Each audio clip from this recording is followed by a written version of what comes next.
Do you know, like in speed solving, like for the most part, how like competitors will kind of like take some warm-up time? Yeah. Can you explain why that happens? Well, like warm-up is really important, right? Because you need to warm up your fingers, make sure your turning is right, and you can fix things like, oh, like I'm turning a little too late and stuff like that. Because the lockups at the highest level, they matter a lot.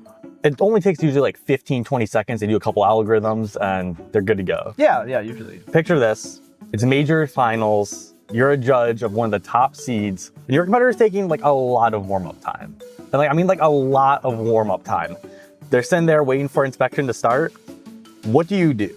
How long are we talking? Like people are already like on solve 3 completed, and you just finished solve 1. Okay, yeah, this is getting problematic. So we have like this rule in speed solving where like the competitor is not allowed to take more than a minute, and you can like put that like on the timer. So the judge like has the stopwatch, right? You can start the stopwatch basically as soon as the judge asks like the competitor if they're ready. Yeah, so actually I have the rule right here. It's A3B1, and it says when the judge believes the competitor is ready, the judge asks ready. The competitor must be ready to start the attempt within 1 minute from the moment they are asked, or else the competitor forfeits the attempt, a DNS, at the discretion of the judge. Oh boy. So can you kind of explain like what a DNS is and how that might affect like a speed solving average? Yeah, totally. So DNS is like did not solve. It's like you just didn't even like start the attempt. It's like you just didn't show up for that solve at all. Yeah. Right? And so if you don't show up, then what happens is you just get like a time of infinity, essentially. And you think infinity is like really bad and your average just tanks the average. It does tank the average to some extent, but in speed solving, we drop the best and worst times. So it's actually like okay, but then it means that if you get like a really bad solve, then that solve is gonna count now. Yeah, and like it seems like in this case, the judge has a lot of control. Yeah. So if it goes past a minute, they can choose, hey, this is reasonable versus this is unreasonable, and it's kind of on a judge-to-judge basis. Yeah. It's pretty interesting. And so this is the real situation. So Michael Nielsen, great pyramid solver. Yeah, amazing. Right? Known for taking a little bit of extra time on his solves.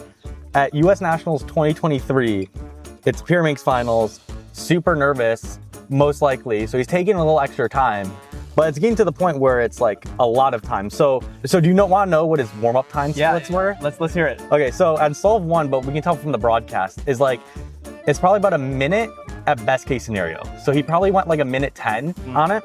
Solve 2 took a minute and 11 seconds of warm-up time. On solve 3, you can't really confirm anything with the broadcast. Solve 4 was 58 seconds. Okay. And solve 5 was a minute and 7 seconds. That's really tight. Yeah. These are really tight. Yeah. 188 was his time where he got a minute and 11 seconds of like that warm-up time.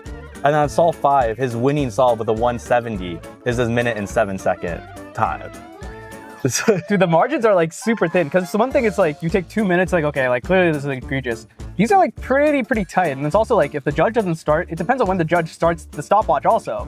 Yeah. Because if they start the stopwatch like a little bit late, they're like, okay, this is like natural. Then they feel like, okay, this is taking a little too long. It's all up in the air. Anything can happen. Yeah, so I mean, it literally comes down to like some volunteer judge basically deciding a US national championship at this point. Yeah, I mean, to be fair, I think the judges are some of the best judges in the world, like experienced and stuff like that. But even then, it's like, these are really tight margins.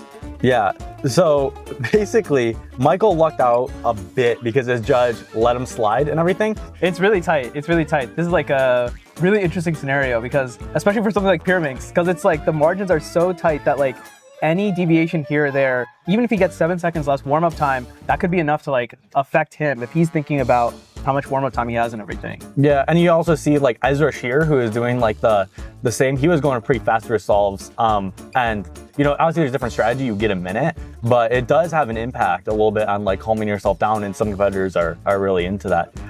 As a WCA delegate, do you think if you're manning that station and you're responsible for that, do you think you intervene at like a minute 7, minute 10, or when do you think you intervene? I think me personally, it's like warning first. It's like, yo, you gotta watch this because next time it's just not gonna fly, especially at a major, in my opinion.